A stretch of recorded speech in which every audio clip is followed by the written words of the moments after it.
Hi hello ನಮಸ್ಕಾರ ವೀಕ್ಷಕರೇ, ಪ್ರಭಾ ನ್ಯೂಸ್ಗೆ ಸ್ವಾಗತ. ನಾನು ಪ್ರಭಾಕರ್. ಅದ್ಧೂರಿಯಾಗಿ ನಡೆದ ಶ್ರೀ ಆಂಜನೇಯ ಸ್ವಾಮಿ ರಥೋತ್ಸವ ತಿಮ್ಮಲಾಪುರ. ಗ್ರಾಮದ ಶ್ರೀ ಆಂಜನೇಯ ಸ್ವಾಮಿ ರಥೋತ್ಸವವು ಸಾವಿರಾರು ಭಕ್ತರ ಸಮ್ಮುಖದಲ್ಲಿ ಸಂಭ್ರಮ ಸಡಗರದಿಂದ ನೆರವೇರಿತು. ಹಣದ ನೋಟುಗಳನ್ನು ಹಾರದ ರೀತಿಯಲ್ಲಿ ರಥಕ್ಕೆ ಸಿಂಗರಿಸಲಾಗಿತ್ತು. ಅಷ್ಟೇ ಅಲ್ಲದೆ ಬೃಹತ್ ಹೂವಿನ ಹಾರಗಳನ್ನು ಹಾಕಲಾಗಿತ್ತು.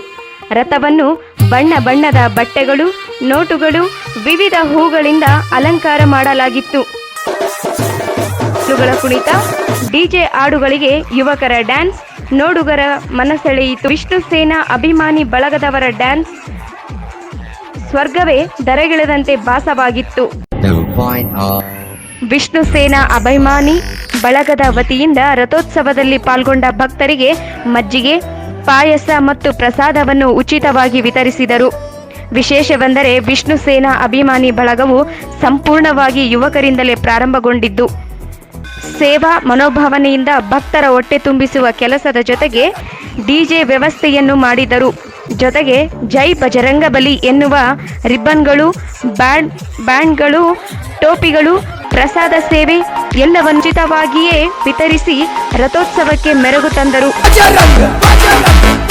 ವಿಷ್ಣು ಸೇನಾ ಅಭಿಮಾನಿ ಗೆಳೆಯರ ಬಳಗದ ವತಿಯಿಂದ ಡಿಜೆ ಹಾಡುಗಳಿಗೆ ಯುವಕರಿಂದ ಭರ್ಜರಿ ಡ್ಯಾನ್ಸ್ ಮಾಡಿದ್ದು ಸ್ವರ್ಗವೇ ಧರೆಗಿಳಿದಂತಿತ್ತು.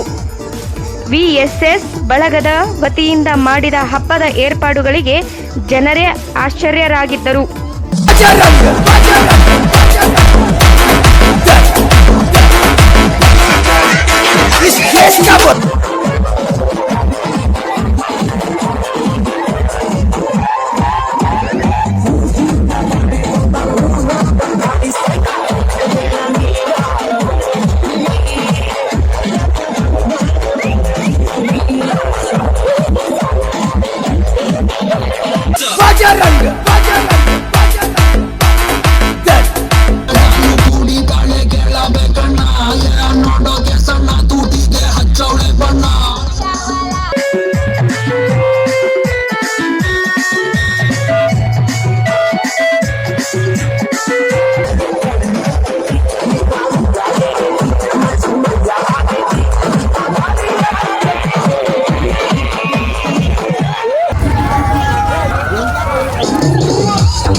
ವಿಷ್ಣು ಸೇನಾ ಅಭಿಮಾನಿ ಬಳಗದವರಾದ ಹಿರ್ದಾಳಪ್ಪ, ಶಿವಕುಮಾರ್, ಗವಿಸಿದ್ದ, ಜೆ ಮಹಾರುದ್ರಸ್ವಾಮಿ, ಸಂದೀಪ್, ನಾಗೇಶ್, ಮಹೇಶ್, ಶ್ರೀಮೂರ್ತಿ, ಗ್ರಾಮಸ್ಥರು, ಸಾವಿರಾರು ಭಕ್ತರು ಇತರರು ಇದ್ದರು.